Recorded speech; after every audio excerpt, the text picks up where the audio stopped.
Хотон зоосон мөнгөнүүд, мөнгөн дэвсгэртүүд. Мөнгө бол бүх нийтийн үнэт зүйл. Хэдий тийм боловч бас ч таатай зүйл биш. Мөн амар хэлбэр олзон дуртай хүмүүст өөртөх нь ялбэг. Тийм хүмүүс бүх цаг үед байсан.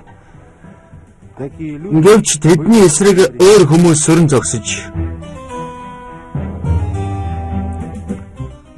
мөнгө шилжүүлэх үйл явцыг хэрхэн аюулгүй болгохоор бодож байсан.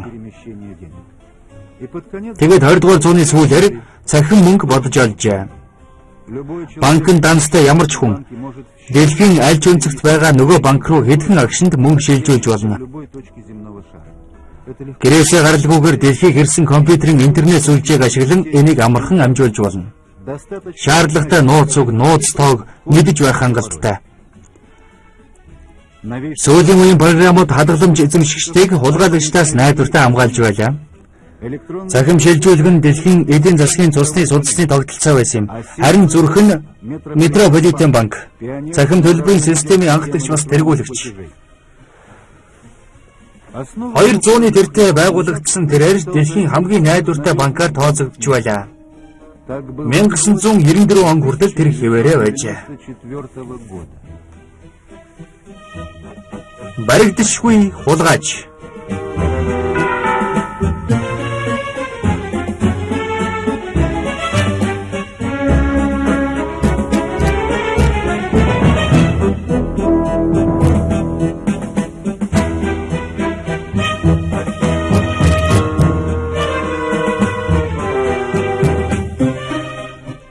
Мөрдөн байцаал болон худалдааны нууцыг хадгалах зорилгоор уг киноны зарим хүмүүсийн нэрс мөн зарим банкуд, корпорациуд болон пүүсүүдийн нэрсийг өөрчилсөн болно.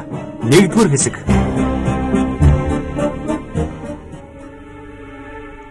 1994 оны 5 сарын 1-ний өдөр Нью-Йорк дахь Метрополитен банкны төв байранд урдын адил эхлэж байлаа. Даваа гарагт Wall Street-д байрласан тэнгэр багандсан барилга яг цагтаа үйлчлүүлэгчдийнхээ өмнө хаалгаа нээжээ.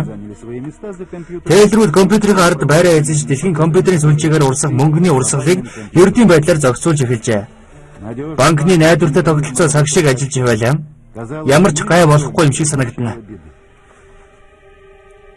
12 цагийн үед банкны ерөнхийлөгч Грег Коннелли компьютерийн албаны дарга Майкл Полонскийг дуудажээ. Тэрнлүү банкны нэг хадгаламж эзэмшигч уцтаад данснаас нь маш их хэмжээний мөнгө алгуулсныг гайхан олж мэдсэн ажээ. Энэ компьютерийн алдаа гэдэгт Полонски итгэлтэй байв.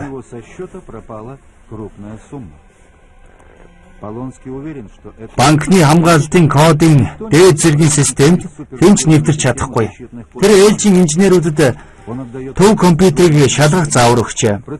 Нөгөөдөл нь мөнгө авах хүсэлтийн дотоод тооцооны системийг шалгахад дахин хэд хэдэн шилжүүлэг хийгдсэнийг илрүүлжээ.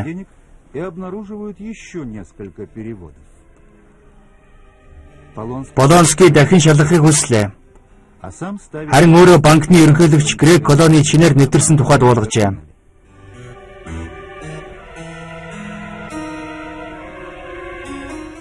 Болсон явдал батлагдлаа. Цахим хулгайч банкны компьютерийн дээд зэргийн хамгаалтын системээр нэвтэрсэн байв.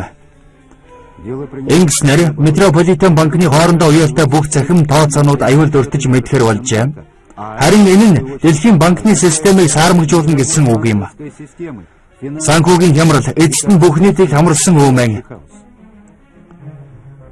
Грег Коннелли энийг хэн хүнээс ч илүү ойлгож байлаа. Яаралтайгаар ямар нэг юм хийх хэрэгтэй. Гэвч тэрний хийж чадах ганц зүйл бол улсын аюулгүй байдлын албаны дээд удирдлагуудад хандах байлаа.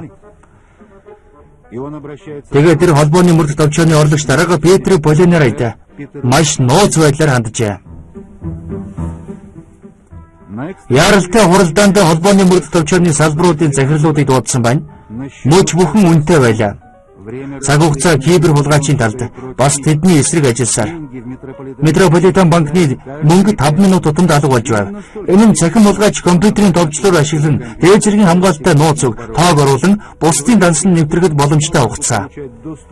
Метрополитен банкнаас хизээж хамаагүй мэдээлэл алдагдаж мэдхээр байв. Тэгвэл өмнө сандрал гарч тэрний бүх данснуудыг хаах болно.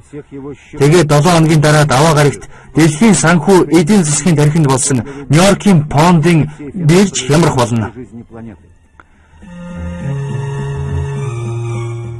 Дэлхийд даяар гинжин урал үүсч дэлхийн санхүүгийн тогтолцоон суурь авчирна. Холбооны мөрд төвчнөөс хийж чадах ганц зүйл бол Метрополитен банкнд болж байгаа явдлыг чандлан нууцлах байв. Мөрдөх ажиллагааг Петр Полинарыг даалгажээ. Банкнд аюулгүй байдлыг хангах урд хожид байгаагүй арга хэмжээнүүд авагдаж, харин тэрний томоохон дүншүүд нь холбооны мөрд төвчнөөний ажилтнуудын ажиглалтанд оржээ.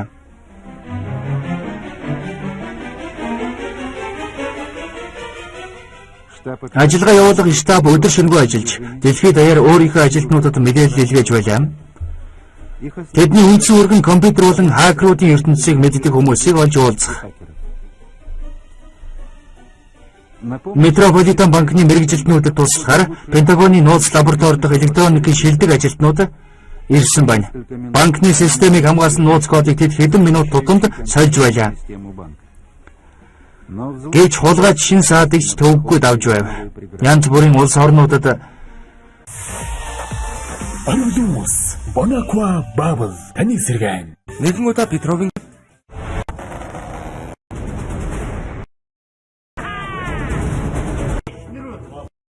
худалдаанд гар.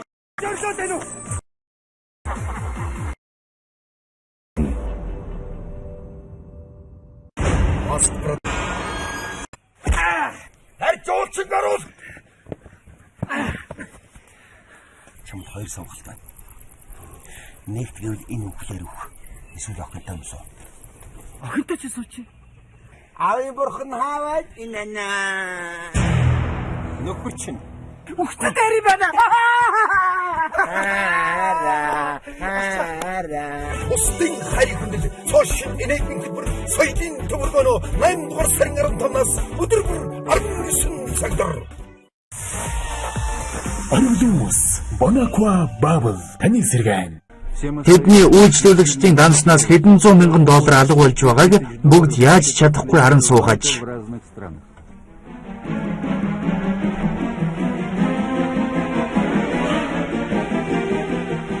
Петр Полинарын мөрдөх шуурхай ажиллагааг удирдах үүргийг тусгай ажилтан Кельвин Парсонс өгсөн ба тэрээр холбооны мөрд төвчөнд цахим гэмт хэрэгтээ тэмцэх маш туршлагатай нэгэн. Тэр хязгааргүй ажиллах эрх авч тэр даруйдаа үл үзэгдэгч хулгайч мөнгөө шилжүүлж байсан улсуудын тусгай албатай холбоо барьсан байна. Тэдгээр нь Голланд, Израиль, мөн Люксембург. Гэмт итгэлийн мөрөөр орох цорын ганц боломж бол тэдгээр банкудад хэн нэгэн очиж хулгайлсан мөнгийг автлан хүлээх. Тэднэр дундын хүмүүс байх нь ойлгомжтой.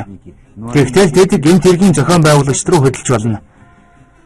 Одоо 7 хоногийн ихэнх харин 6 хоногийн дараа даваа гарагийн өглөө бондын зах Метрополитен банкны цахим сүлжээний гэмтийн өөрчлөлтөнд хариу үзүүлэх болно. Тэгээд хямрал эхэлнэ. Хэзээч Америкийн сурагч компьютерийн хулиган Кевин Мэтнийг эмээгийн гэрийн компьютероос Америкийн нэгдсэн улсын агаараас эсэргүүцэх хамгаалах системд нэвтэрч байсан сансан Кевин Парсонс Пентагоноос лавлгаа үүсжээ. Одоо холбооны мөрд төвчөөний шинжээчтэй цэргийн шинжээчд нэгдлээ. Тэд одоо мэдэгдэж байгаа бүх хакеруудын мэдээллийг гаргаж ирчээ. Кевин Полсон Хардонтэй хожтой суглаа зохион байгуулж байсан Лос Анжелесийн удасны сүлжээнд хяналт тогтоож байсан. Энийхээ ачаар тэрээр Porsche машин хочиж дараа нь нууц ажиллагааг мэдэх зорилгоор холбооны мөрд төвчөөний мэдээллийн санд нэвтэрч байжээ. Роберт Моррис хамгийн түрүүнд хакер гэдэг үгийг анх бий болгосон. Онцгой нэм болох урд зураасыг сүлжээнд тарааж тэр нь удаан хугацаанд олон мянган компьютеруудыг жагсаалаас гаргасан. Йохан Хельсингес автоматар шуудан илгээх хамгийн эрэлттэй нэргүй хаягийг зохиосон. Үйлчлүүлэгчдийн нэг нь энийг ашиглан Саентологийн сүмийг үүсгэн байгуулагчийн нууцуудыг дэлхийд даяар дэлгэсэн.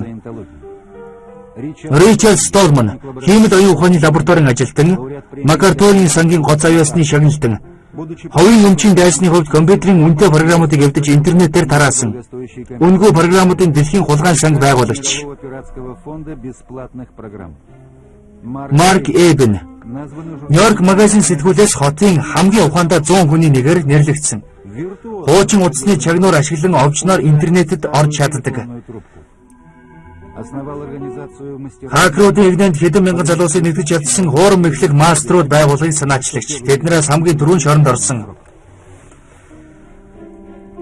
Банкнаас мөнгө хулгайлсантай эдгээр ямар ч холбоогүй гэдгийг маш хурдан тодруулсан холбооны мөрдөх төвчний штаб үйл үзэгдэгч цахим хулгайчийг болохоор үйлээ үзэж байлаа. Тэр хэн бэ? Ганц би гаж донтно уу? Дэлхийг сүрүүлэхээр шийдсэн сэтгцийн өвчтэй нэг нь үү? Эсвэл тэд үл мэдэх гэмт хэргийн бүлэглэлтэд таарсан байж болох. Гэмт хэргийнхэн газар зүүн байрлалуудыг харуул хоёр дахь хувилбарыг хэлээд баг шиг. Тийм бол хулгайлсан мөнгнүүдийг шилжүүлсэн Роттердам, Люксембург, Тэв Авивын банкудад одоо болтол яагаад хинж ирэхгүй байна вэ? Одоо хүлээх л үлдлээ. Лав гарыг дуусч байлаа. 7 хоногийн эхний хагас. Даваа гарыг хүртэл 96 цаг үлдлээ.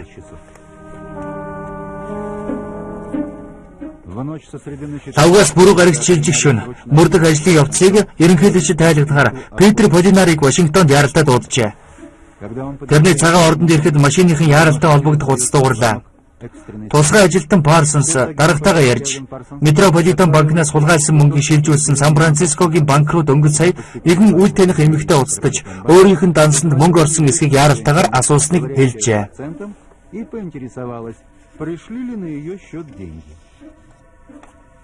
Гэвч энэ зөвхөн эхлэл байлаа.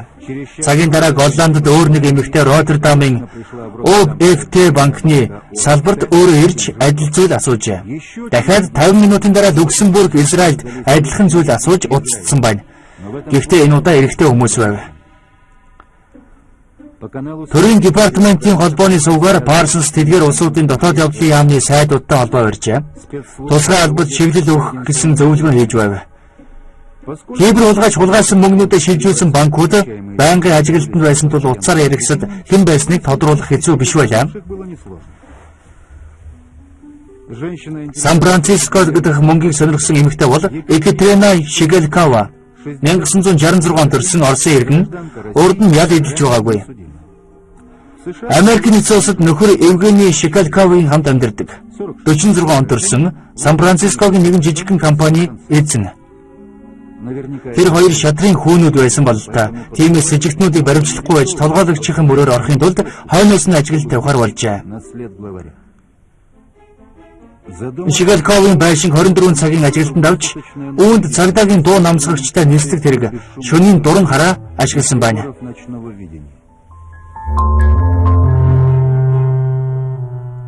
Холын зай лазерын сонсогч төхөөрөмжийн тусламжтайгаар бүх яриаг нь бичиж авч байв.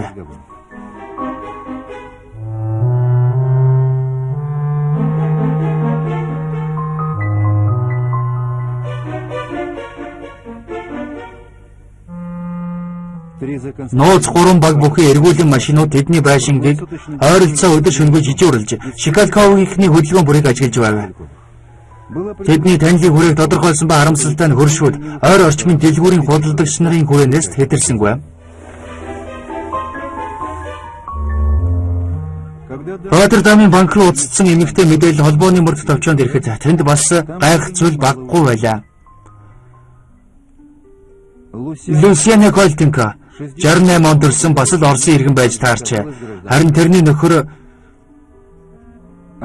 Нидерландын иргэн Жанибек Мусаков хуучин зөвлөлт холбоот улсын иргэн байсан. Хэдэн жилийн турш дэлхийн олон орнуудыг айдас давтуулсан Оросын мафийн мөрөөр холбооны мөрдөх төвч орлоо гэж үү. Гэвч маф компьютерт нэвтрэх гэх мэт хэр бусын арга ийм арга өмнө хэрэгжилж байсангүй. Гагцхүү Люксембург, Израильд байгаа мөнгийг сонирхсан ирчүүдийн нэрс тодорхой болгогц. Энэ талын бүх эргэлзээ үгүй болжээ.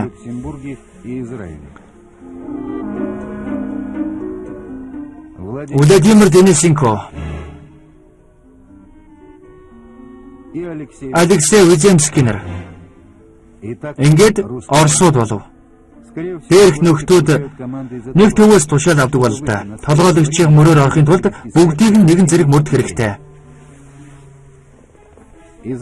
Роттердам хотын байршлын онцлогоо шалтгаалan Колтенко, Мусаков нарыг такси болон нууцлсан эргүүлийн баг болон явган ажилтнууд ажиглаж байв.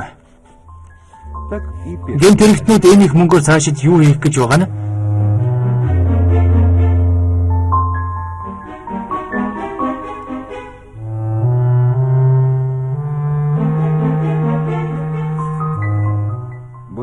Цагдаа нарын сонирхлыг маш ихээр татж байлаа. Хэрэв энэ өргөн хүрээтэй банкны дээрэн бол тэд яагаад тэр даруйхан данснаас мөнгийг авахгүй байна? Үйл таних компьютерийн хакер хичнээн ухаантай байлаач мөнгө улгаасныг эрдэрэ хязгаарч юм илрүүлж мөнгө шилжүүлсэн бүх данснуудыг хаана гэдгийг мэдж байх ёстой. Хэдийгээр холбооны мөрдөх товчоон тодорхой хариулт алга байсан ч ганцхан зүйл тодорхой байв. Тэд бүгд толгойлогчоосоо дахин хүлээж байгаа нь илт. Хамгийн ойрын хугацаанд тэрнтэй холбоо барих магадлалтайч энд үгүйсгэж болохгүй.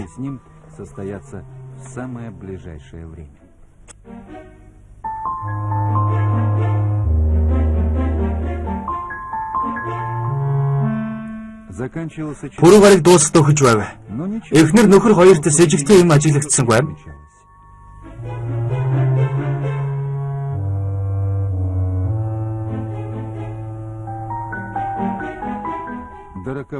Гайд даваа гараг хүртэл 3 хоног үлджээ.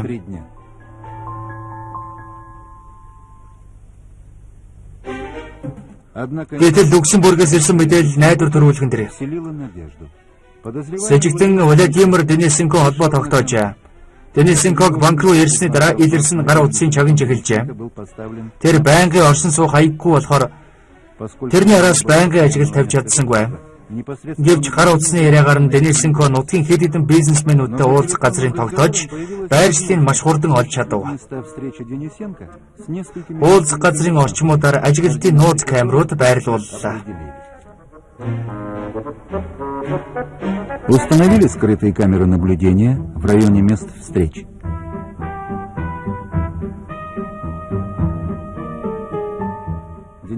Денисенко ирлээ. Гэвч хэнтэй ч уулзсангүй.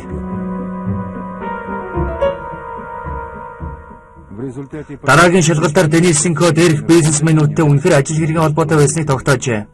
Гэвч тэд хулгай мөнгө шилжүүлсэн банкуудтай ямар ч холбоогүй байлаа. Хамгийн чухал нь Денисенко нэг л юмнаас болгоомжлоод байв. Бизнесмэнүүдтэй уулзаагүй тэрээр холбооны мөрд товчны сэжгийг улам нэмэгдүүлжээ. Израильд байх сэжигтэн Алексей Виземский Оросын гэмт хэргийн ертөнцид Йохан Лёс гэдэг очороо зартай. Израилийн тусгай албадын мэдээлснээр тэр олон улсын хэмжээний алан хядагчдын бүлэгтэй холбоотой байж болзошгүй. Тэрний нэр дээр Тэл Авивын 5 банкнд нэгэн зэрэг данс нээсэн бөгөөд кибер хулгайч тийш нь хэдэн саяыг шилжүүлсэн байна. Израилийн тусгай алба Европын мэрэгжилт нэг нөхцөөсөө ялгаатай нь илэр ажиглах арга хэрэгэлдэг. Байнгал байлдааны нөхцөлд шилждэг улсад гудамжиндах зэвсэгт эргүүлэх нь жирийн үзэгдэл. Тиймээс объекттэй ажиллах арга нь энгийн бас үр дүнтэй ажээ. Банкны ойролцоо гудамжнуудад цэргийн эргүүлүүдийг төвлөрүүлжээ. Тэдний явуулж байгаа тээврийн хэрэгслийн шалгалтаар Лёс болон тэрний хамсаатнуудад сэжиг төрүүлэхгүй аж. Тэдэнтэй зэрэгцсэн энгийн хувцастай цагдаа нар ажиглалт хийж байна. Алсуур цагдаагийн машинууд эргүүлэх байна.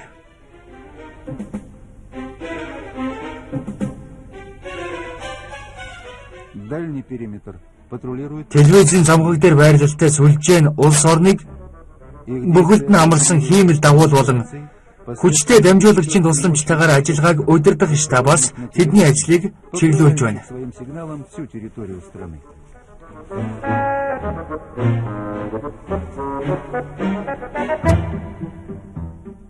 Тэдний хүчин чармаалт үр дүнгээ өглөө.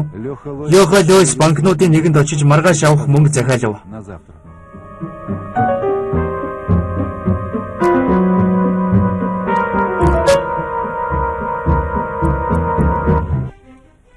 Пүрвэс баасан гараг шилжих шөнө холбооны мөрд товчооны штабт мэдээлэл иржээ.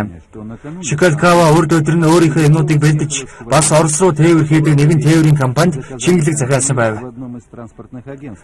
Эцүүсээ хэдийн хөлөгт ажилласан ба тэрээр маргааш Сан Франциско, Санкт Петербургт чиглэлд хөдлөх ажээ. Тэр өдөртөө Роттердам, Люксембург сэжигтнүүд банкны данснаас ихээхэн хэмжээний мөнгө авахар захиалга өгчээ. Тэд мөнгийг хэнийгэнд дамжуулах нь тодорхой. Энэ лөөврийн толгойлогчд гэдэг нь ч илт. Ажиллагааг амжилттай дуусгахад хэдхэн цаг үлдсэн мэт санагдана.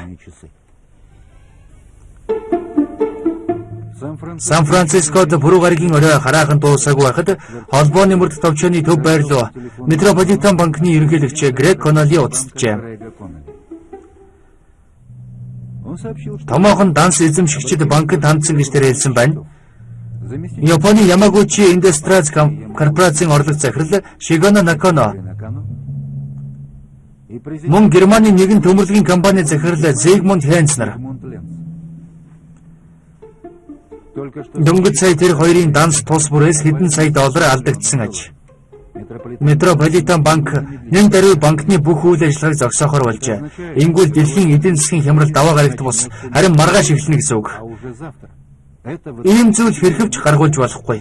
Холбооны мөрдөх товчооны орлого захирал Петр Полонерид сонголт хийх үйлдэлсэнгүй. Тэр нөхцөл байдлыг тогтворжуулахын тулд дахиад ямар нэг юм хийх хэрэгтэй болов. Сэжигтнүүдийг баримтлах шаардлагатай болжээ. Тэгээд ингэх үндэслэл байсан юм. Хулгайлагдсан мөнгийг утсаар асуусан. Мөн Голландын банкнд захиалга өгсөн Колтенко. Ийм тохиолдолд толгойлогчийг илрүүлэх боломж байлаа.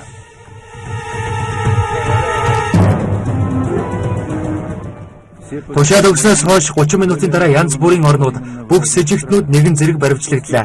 Тусгай албадын хамтран ажиллах гайхалтай үйл ажиллагаа үр дүнгээ өглөө.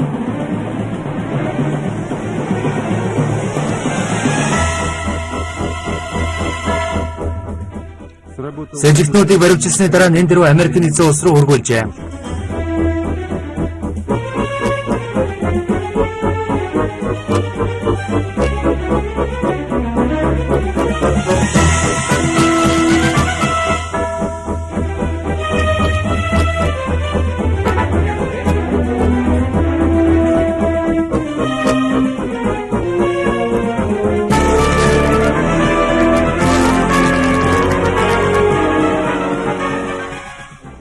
Дөрвөн улсад нэгэн зэрэг явуулсан урд хожид байгаагүй ажиллагаа амжилттай болсон гэдээч холбооны мөрдөх товчоог нууцлаг кибер хулгайчид нэг ч алхам ойртуулж чадсангүй. Үр ашиггүй ээжид байцаалтыг тусгай шугамар ирсэн мэдээлэл тасалдуулав. Тэргүүлэх телевизийн сувагт операторын халхавчлаар ажиллаж байсан холбооны мөрдөх товчооны ажилтны Сэтгүүлч Сайли Хансел Метрополитен банкнд кибер хулгай болон засгийн газар юу ч хийж чадахгүй байгаа тухай нэвтрүүлэг барьжээ.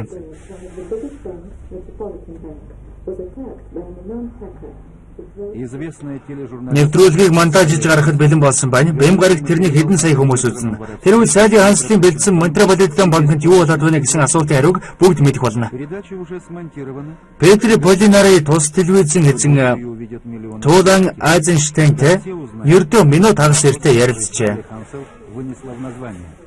Тэд бие биенээ хагас үгээр ойлгодог. Айзенштейн банкнд үүссэн нөхцөл байдлын тухай нэвтрүүлгийг гаргаагүй бөгөөд оронд нь тусгай албадын архиваас кибер хулгайч нартай тэмцэх тухай сонирхолтой материалууд авчээ. Нөлөө бүхий хоёр хүний ярилцлага өндөрлөлөө. А вместо нее получает эксклюзивный материал из архивов спецслужб о борьбе с киберзлом. Энэхүү тэдний яриа өндөрлсөн юм. Договор двух влиятельнейших Гэвч энэ тамаас болсон кибер хулгайчийг аюулгүй болох гол асуудлыг шийдвэрлсэнгүй байна. Тийм болохоор баасан гаргийн өглөө эрт Петр Полинарын өрөөнд ажиллагаа явуулах штабын ээлжид хурал болов. Энд ганцхан асуулт бий. Үлдсэн хугацаанд яаж гэмт хэрэгтний мөрөөр орох вэ? Тэрнийг хаанаас айх вэ? Цорын ганц бодит сэжүүрнэ. Баривчлагдсан этгээдүүд бүгд Оросоос гаралтай. Гэвч тэднийг чухам Оросоос удирдах байгаа гэсэн үг биш. Энэ үед хурал болж байсан өрөөний утас хангинаж, дүн шинжилгээний хэлцээс ярьлаа. Дөнгөж сая мэдээлэл хүлээж авчаа. Баривчлагдсан этгээдүүд маргааш буюу Бэм гарагт нислэгийн хийд захиалцгаасан байжээ. Сан Францискогоос Люксембургээс, Тель Авиваас, Роттердамаас, Санкт Петербург хүртэл. Хоёрдугаар хэсэг. Баасан гарагт Санкт Петербургийн мөрийг гаргасны дараа холбооны мөрд товчооны удирдлага Оросын дотоод явдлын яамны удирдлагатай холбоо урьжээ. Зөвхөн Оросын мэргэжил нэг нөхдүүд нь дэлхийд нүүрлсэн эдийн засгийн хямралыг талсан зогсоож чадах байлаа. Оросын дотоод явдлын яам 90 бусын мэдээлэл хүлээж авсан хэдий ч тэр даруй Петрийн эрүүгийн цагдаагийн мөрдөн байцаах газар бүс нутгийн зохион байгуулалтаа гэмт хэрэгтэд тэмцэх газар уг хэргийг даалгажээ. Онц ноцтой хэргийг мөрдөх газрын ахлах мөрдөн байцаагч Игорь Смольников бригадыг ахлахаар болжээ. Удирдлагаас надад ийм үүрэг өгөхтөн би нилээдгүй гайхсан. Компьютерийн тусламжтайгаар Америкийн томоохон банкнаас яаж сая долларыг далайн чандаас нөгөө улс руу шилжүүлж чаддаг байна гэж. Миллионы долларов из океана, из другой страны совершенно, из крупнейшего американского банка. Юуны түрүүнд Нью-Йоркийн Метрополитен банк, Санкт-Петербург хоёрын интернетээр дамжсан бүх сүлжээний холбоотыг хяналтанд авах хэрэгтэй байв. Тэдний дунд гэмт хэрэгтнүүдийн холболт байж л байх ёстой. Смольников шуурхай ажилтнуудын багийг интернетийн гол сервер байдаг хот хоорондын холбооны станц руу илгээжээ. Өдрийн 4 цагийн орчимд Смольниковтой холбооны мөрдөлт төвчний тусгай ажилтан Алан Парсонс ярьж маргааш бэм баярт Санкт-Петербург хүрэх ёстой байсан кибер хулгайчийн баригдсан хамсаатнуудын онцгой нислэгийн дугаарыг хэлж өгчээ. Тэд улсаар маргаашийн нислэгээ баталгаажуулж Питер рүү ярихыг үгүйсэх аргагүй. Гэвч одоо тэд ингэж чадахгүй. Тэдний дуугүй байгаад сэтгэл төгссөн толгойлогч нь өөрөө Сан Франциско руу, Люксембург руу, Тель-Авив руу бас Роттердам руу залгаж болох юм. Тийм болохоор эдгээр хотуудтай холбоотой бүх утасны дуудлагуудыг шагнахар болжээ. Шуурхай ажилтнуудын нөгөө хэсэг интернетд орж байгаа хэрэглэгчдийг ажиглаж байв. Гэвч Баасан гарагийн 2 дахь хагаст бэм гарагт шилжих шөнө даяарчилсан интернетийн сүлжээнд с ิจ гтэйгээр нэвтэрсэн нэг ч үйлдэл гарсангүй.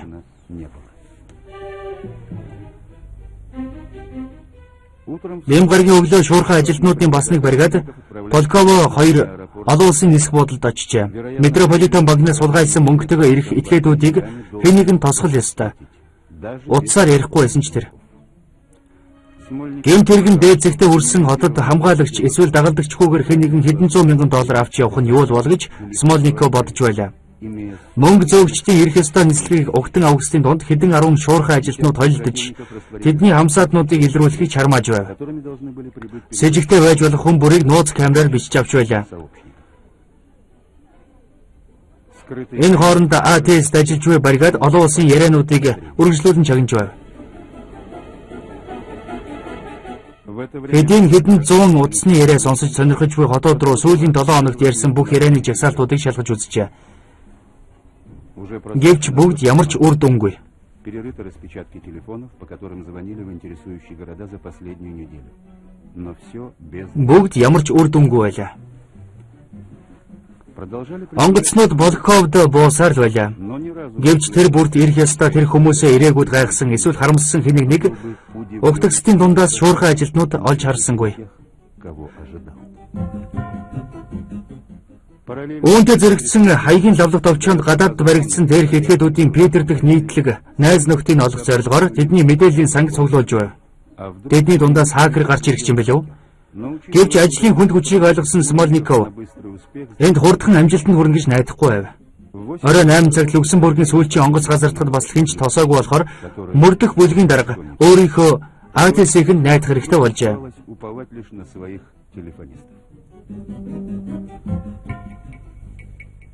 Орой 10 цаг үед Смольников тэдний солих үүрэг өгөөд сүүлийн 2 хоногийн дараа гэртээ ирсэн нь.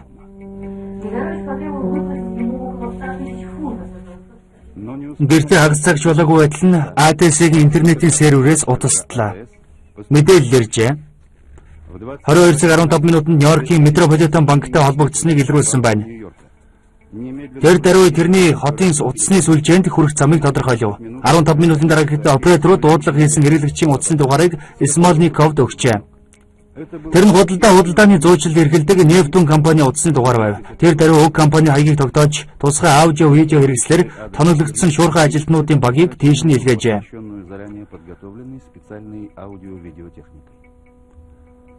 Цагаан шөнө эхэлж байгаа болохоор өрөөний видео ажиглалтыг зөвхөн шөнийн 2 дахь хагасаас эхлүүлсэн байна. Тэр үед тэнд ганц хүн үлдсэн байв. Аз болоход тэрнийг ажиглаж болох үс тохиромжтой газар эзэлсэн байлаа. Мөрдөгчд харна гэж хүлээж байсан тэр зүйлээ олж харжээ. 25 орчим насны залуу компьютерийн ард суун үе интернетд орж байв. Энэ үед АТС-ийн серверээр дамжин интернетэд нэвтэрч байсан кибер хулгайчийн хойноос хэдийн байнгын хяналт тогтоож амжжээ. Одоо Метрополитен банкны компьютерийн мэргэжилтнүүдтэй хамтран тэрний банкнд хууль бусаар нэвтрэхийн эсрэг хариу үйлдэл хийгээд үзэх хэрэгтэй байв. Гэхдээ даваа гараг гэхэд ерөндөг олдсон байлаач энэ түрхэн зур асуудлыг шийднэ гэдгийг Парсонс Смолников хоёр сайн ойлгож байлаа. Хулгайч эсвэл тэрний хамсаатнууд өөр компьютерээр дахиад эхлүүлэх гэж оролдоно. Эсвэл өөр банкыг онилно. Одоо хакерын бусад хамсаатнуудыг илрүүлж барих хэрэгтэй. Дараа нь зохион байгуулагчийг өөрийг нь. Гэтэл холбооны мөрдөх товчооны төлөөлөгчийг 90 бусын мэдээлэл хүлээж байв. Смолниковын хэдийн маш сайн мэдж байгаа зүйлийг тэр огт мэдээгүй байсан аж. Здесь сложилось... Энд маш сонирхолтой ганцхан тохиолдох нөхцөл байдал үүссэн юм л да. Достаточно... Миний хувийн туршлагат Моей бас дэлхийн туршлага тохиолдсон тийм ганц тохиолдол байх л да. Дело в том, что если мы даже нашли улики в компьютере... Учир нь гэвэл бид кибер хулгайчийн компьютераас эд мөрийн баримт оллоо гэхэд тэрний манай энд Оросд эрүүгийн хариуцлагад татаж чадахгүй байсан. Хэргийн учир нь тэр үеийн эрүүгийн байцаан шийдэх хуулиар цахим хулгай хийх, компьютерт хууль бусаар нэвтрэхэд шийдэх зүйл анги байгаагүй юм. И незаконных действий с компьютером. Ингээд тэрнийг баривчлах нь утгагүй. Хакерын компьютерийн хамгаалтын системийг илрүүлэхгүй бол Америк, Оросын мөрдөгчдийн хичээл зүтгэл талаар болно. Ямар нэг гоц хойд юм бодож олох хэрэгтэй байлаа. Тэр хооронд 6 өдрийн турш дэлхийн томоохон тусгай албадыг төвшөөсөн энэ нөхөр хэн болохыг тодруулжээ. Тэр бол Нептун компани программист 24 настай Леонид Резин байв. 1992 онд Санкт-Петербургийн их сургуулийн биологийн факультетыг төгсжээ. Гэмт хэрэгтнүүдийн хүрээнд нэр нүр байхгүй, хууль сахиулах байгууллагатай асуудалгүй. Смолников гадна ажиглалтын багт Резинээс нэг хоромж нүд салгахгүй байх үүрэг авчээ.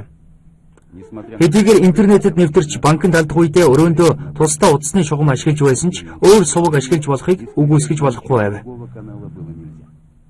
Резенийг ажиглаж байсан ажилтнууд Резен илэрхий бухимдж байгааг ажиглажээ. Яагаад гэдгийг сайн мэдж байлаа. Санкт-Петербургт мөнгөтэйгөө ирэх ёстой хамсаатнуудаа устдахыг тэр хүлээж байсан юм.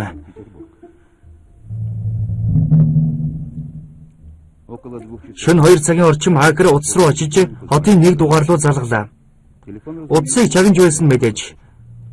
Резен нэлээд төгссөн хоолоогоор Миша гэгчтэй ярьж маргааш яаралтай уулзъя гэв. Өглөө 11 цагт Таврическийн цэцэрлэгт уулзахаар болжээ. Шөнө 3 цагт Резен компьютерээ унтрааж ажлаасаа гарan замын унаанд сууж гэртээ арилаа. Тэн тэрнийг бас нэг шуурхай бүлэг хүлээж байв. Одоо тэрэнд өглөө болтол онц ажил байхгүй. Резен дахиж хинтэж ярьсангүй. Гэрт нь компьютер байсангүй. Харин бусад ажилтнуудын хувьд ажилтай байлаа. Тэгэд Резен ажил дээр хинтээ ярьсныг тодруулж байв.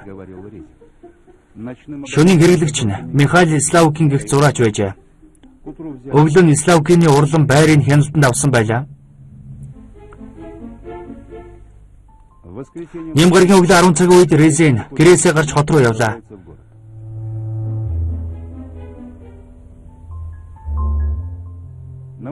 Чернышевийн гудамжинд тэр гинт утасны бүхээгний дэргэд саатав.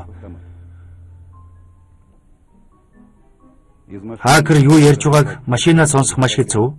Сонсож чадсан цорын ганц юм хэдэн удаад автсан Сергей гэдэг нэр.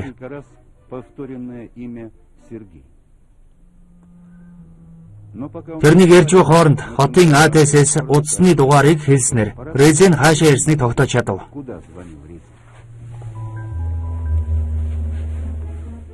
Хэрэглэгч нь Василевскийн арал дээр байх жижигхэн кафе аж. Тийшээ яаралтайгаар баг илгээлээ. Кафед ажилладаг Сергей нэртэй цорын ганц хүн тэдний зөөгч Сергей Баришев гэдэг маш хурдан тодруулжээ. Резен одоо юу ихэр шийдсэн бол? Тэгээд тэр найзтайгаа яаралтай уулзах ямар хэрэг болсон юм бол? Одоо бас тэрнийг ажиглах хэрэгтэй боллоо. Хагас цагийн дараа Баришев кафегаас гарлаа. Не исключено, что Резин назначил встречу и ему.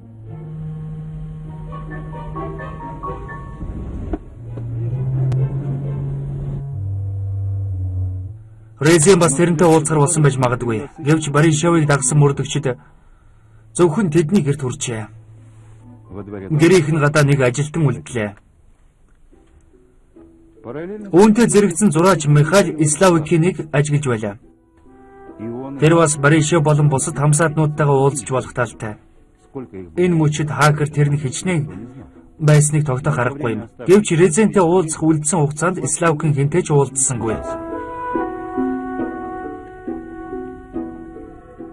Тем временем... Тэр хооронд Таврическийн цэцэрлэгт тэднийг уулзалтанд бүх зүйл бэлэн болсон байлаа. Без 5 10:50-д Славкин хурж ирээд сандал дээр суулаа. и направляется к одной из лавочек.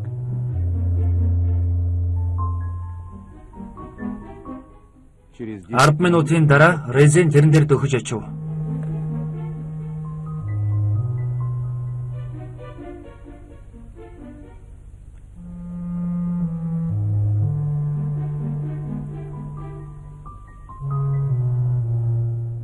оперативник со Цүнхэндээ нууц камер нуусан ажилтан санаандгүй юм шиг байдлаар тэднийг дэргэд суулаа.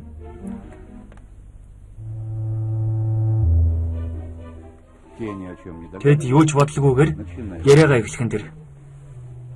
Резин сообщил, Резен хуучны найз нь тэрнийг хуурсан бололтой. обманули, и что теперь он попытается... Одоо тэр хагас мөнгийг Метрополитен банкнаас Оросд Санкт-Петербургт шилжүүлэхээр оролдож байгаа гэж Мишат хэлв. Если Тэр бүтүүл тэр даваа гарагийн өглөө хадгаламж банкны аль нэг салбарт яаралтай валютын данс нээлгэж зохих харамж өгч байгаад тэндээс авахыг хичээн гэлээ. оттуда снять. За соответствующий Литвийн өргөн чөлөөнд дэх хадгаламж банкны салбар нээгдмэс Славкин тэнд валютын данс нээлгэж цагийн дараа их шилжүүлсэн мөнгөтэй ирнэ гэж тохиролцов. счет и через час вернется уже за переведенными деньгами.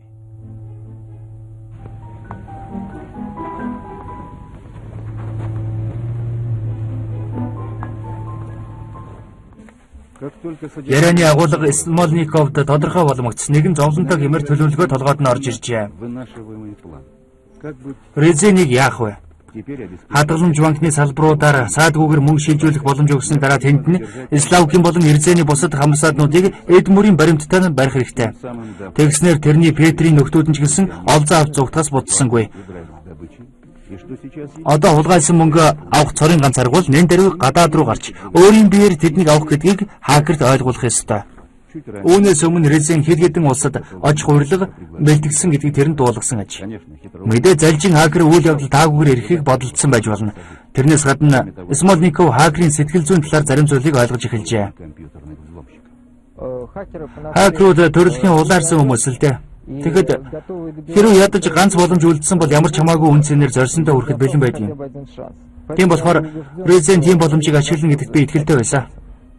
Но для реализации Гэвч Резений гадаад руу хуурч гаргах төлөвлөгөө хэрэгжүүлэхэд нэг саад байлаа. обычно Оросын хадгаламж банк руу олон улсын мөнгө шилжүүлэх хийх үед бүх хүч баримтуудыг шалгахад ихэвчлэн хэдэн өдрийг зарцуулдаг. Дотоод явдлын яамны удирдлага амралтын өдрийг үл харгалзан төв банкнд хандаж мөнгө шилжүүлсэн тохиолдолд бэлэн мөнгийг саадгүй өгүүлэхээр зөвшөөрөл авч чаджээ. выдачу наличных денег. Более Үүнээс гадна Петрийн төв банкны байранд ихээхэн хэмжээний доллар бэлдүүлэхээр тохиролцсон байна. несмотря Зөвчтэй ярилцсан ярианы агуулга нь мэдэгдээгүй ч Резен тэрнээс адилхан зүйлийг хүссэн л автай. он попросил его сделать то же самое. Валютын данс нээлгэж мөнгийг бэлнээр гаргуулж авах. Хамгийн сонирхолтой нь одоо тэд Интересно, что те, Резений компьютерийг хянахтаа мөнгө шилжүүлэхдээ нэгэн зэрэг мөнгөө хадгаламж банкны аль салбар руу явуулахыг мэдэж болно. отправит деньги. Нужно ли... Гагцхүү баримтлах бүлгийг амжиж тийш нь илгээх хэрэгтэй. Но этого не Гэвч тэг шаардлагагүй болов. Баришевд дагалдуулсан гадна ажиглалтын баг даваа гарагийн өглөөний 8 цагт Баришев Маршал Захаровын гудамжтай хадгаламж банкны салбарт валютын данс нээлгэж байгааг харжээ.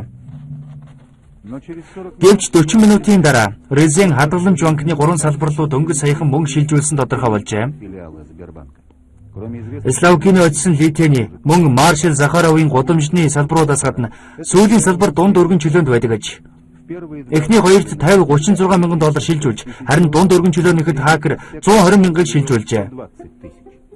Непонятно. Дээрх нөхдүүдийн хойноос тасралтгүй ажилт хийж байгаа ажилтнууд 3 дахь салбараас мөнгө авах нөхрийг яагаад анзаараагүй нь ойлгомжгүй. Снять деньги в третьем месте. В 9 9:45-д Славкин Литвэний салбарт буцаж ирээд валютын танхимд дугаарлан зогслоо. Разумеется, Эргэн тойронд нь нууц камер бүхий үйлчлүүлэгчид байсан мэдээж. Алхан бүрийн бараг 2 хоног дүрсчүүлэн бичиж авч байгааг Славкин урдын адил огт сэжгэлсэнгүй. его шаг фиксируется на видеопленку. А факт Харин хулгайсан мөнгө авч байгаа Резений хамсаатнуудыг буруутгах хангалттай эд мөрийн баримт болох юм. Кроме того, Үүнээс гадна мөнгийг бас өөр мэдэгдээгүй хэн нэгэн хамсаатантай шилжүүлж өгч байгааг илрүүлэх боломж гарч магадгүй. Тем временем Тэр үед амьдралдаа анхудаа ийм их мөнгө гарсандаа жаахан тогтолсон Славкийн мөнгийг цүнхэндээ хийгээд гарахаар явлаа. спрятал их в сумку и направился к выходу.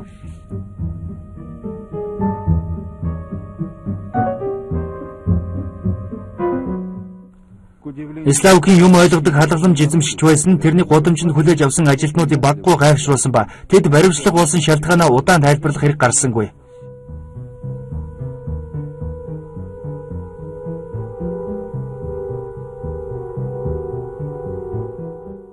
в 10 10 цаг 05 минутанд маршал Захаровын гудамжинд Борисов хурж ирлээ.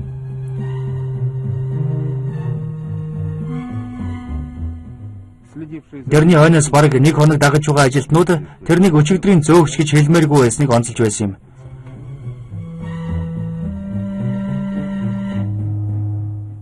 но и Тэрнийг баривчлахад бас хугацаа орсонгүй. времени.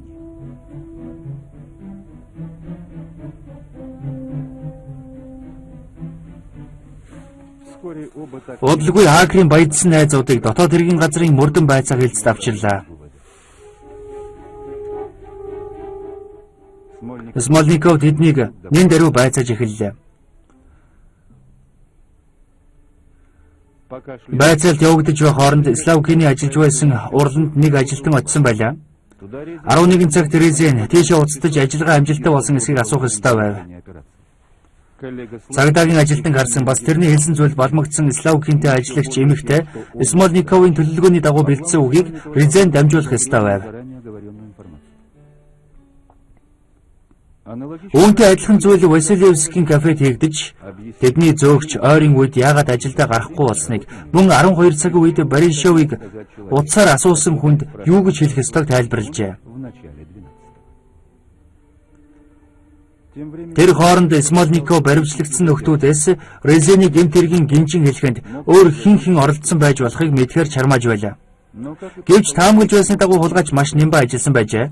Хүн тус бүртээ биечлэн уулзсан байв.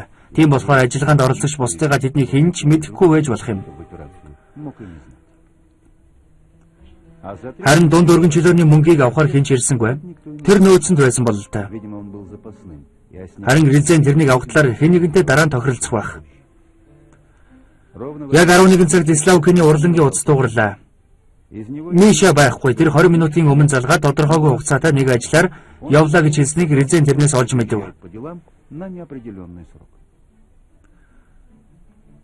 В 11 11 цаг 7 минутанд Резен кафе руу уцтахад Борисовын хамт ажиллагч тэрнийг дөнгөж сая орж ирсэн их тогтолцсон байсан. Яагаад ч юм тэрэнд $200 өгөөд халагдлаа гэж баяртайгаар хурдгаа алгуулсан гэж хэлжээ. сказав, что увольняется, так же быстро исчез. Теперь Резин должен... Тэрнийг Петрийн найзууд нь хүртэл хулигдсныг Резен одоо итгэх ёстой. Но еще лучше, если... Гэвч тэр нэг л биш байгааг мэдэрч үнэн хэрэгтэй тэднийг илрүүлэн баривчилсныг мэдсэн бол бүр сайн байгсан. Тогда он Тэгсэн бол тэр яаралтай гадаадд гарах байлаа. за границей Гэхдээ энэ бүх гайхалтай ажиллагаанаас ядаж жаахан ч мөнгө олох гэсэндээ биш юм. хоть какие-то деньги. Безусловно, Баривчлагдаагүй байсан хамсаатнууд тэрэнд дахиад байсан мэдээж л дээ. и, Тэр тэдэнтэй тооцоо хийх ёстой байсан байж болно. если Хэрвээ тэр тэгж чадаагүй бол тэрнээс хариугаа авч тэрнийг ална гэдгийг тэр маш сайн ойлгосон байх магадaltaй. то ему просто могут отомстить, Өөрөөр тэрний амнаас аюулт байсан гэсэн үг. реально просто угрожала опасность. Все шло по... Бүх зүйл төлөвлөсөн ёсоор явагдаж байв. 11 цаг 30 минут гэхэд ажилтнууд Санкт-Петербург дэх Британий консулын утасны дуудлагыг барьж авлаа. Резин узнал Резен хэдийн бүгэлсэн урилгын дагуу өнөөдөр ихэд виз авч болох үгийг асууж байлаа. ему приглашение. Смольников Смольников консулын газар руу уцтаж дэд консултай яаралтай уулзахаар тохиролцлоо. в отделе Тэр визийн тасагтай визинээс урдж очих шаардлагатай юм. без 5 12-т 5 дутуу байхад Смольниковын машин Британий консулын газар ирж зогсов. в результате Дэд консул болон тэрнтэй байн холбоотой байдаг Вашингтон Алан Парсонс нартай ярилцсны үр дүнд Резент өнөөдөр ихэд виз гаргаж өгөхөөр тохиролцжээ. но чтобы Гэхдээ сэжиг агуулахгүй тулд уулзалтыг 15 цаг товолсон байна. на 15 часов. Едва Смольниковыг консулын газраас дөнгөж холдонгууд Леонид Резен өөрийн дагалдагчдын хамт ирлээ. был Леонид Резин. Получив Виз авах зөвшөөрөл авч ийм хурдан бүтсэнд баггүй гайхсан тэр Невскийн нислэгийн тийз авах товчоо руу явлаа. Тэгээд Лондон нисэх тийз авлаа. и берет билет до Лондона. На сегодня Нийслэгийн цаг нь Москвагийн цагаар 17 цаг 40 минут гэдгийг тэр даруй Вашингтон дуулгажээ. 17:40 по московскому времени немедленно сообщается в Вашингтон. Парсонс тэр даруй Лондон дахь Скотланд Яардын тусгай хэлцтэй утсаар ирсний дараа тэдний дарга нь хотын захын эдлэнгээс дуудагдсан байна. Тэгээд хэдийгээр баригдагч хараахандаа хүршихгүй байгаа хакерыг тос чавхар бэлтгэж эхэлжээ. Өдрийн 3 цагт Резен консулаас виз гаргуулж гэртээ ирээд эд юмсаа аван 15 цаг 50 минут гэхэд Пулково руу явлаа. Отправляется в Пулково. Тэр 16 цаг 30 минутанд нисэх буудалд хүрэлцэн ирлээ. Резений гаргаж өгөхөөр мөрдөгчдийн бүх багуудыг дайжилсан байна. Ажиллагааны оргил үе эхэллээ. Смольников энэ мөчид өөрийнхөө практикт анхудаа ийм ер бусын их хүч чармаалт гаргачихад тэрнийг баривчлан саадуулах биш харин эсрэгээр тэр нь зүгтэх боломж олгож байгаа юм шиг санагджээ. Тэр хооронд Резен Галийн мэдүүлэг бүгэлж байлаа. Ямар нэг болохгүй юм байсан ч нэвтрүүлэхээр офицертай нь хэдийн ярьж тохирсон Галийн хяналтаар тэр орлоо. Хакер бүртгэлээр ороод пассвордын хяналтын бүсэд очлоо.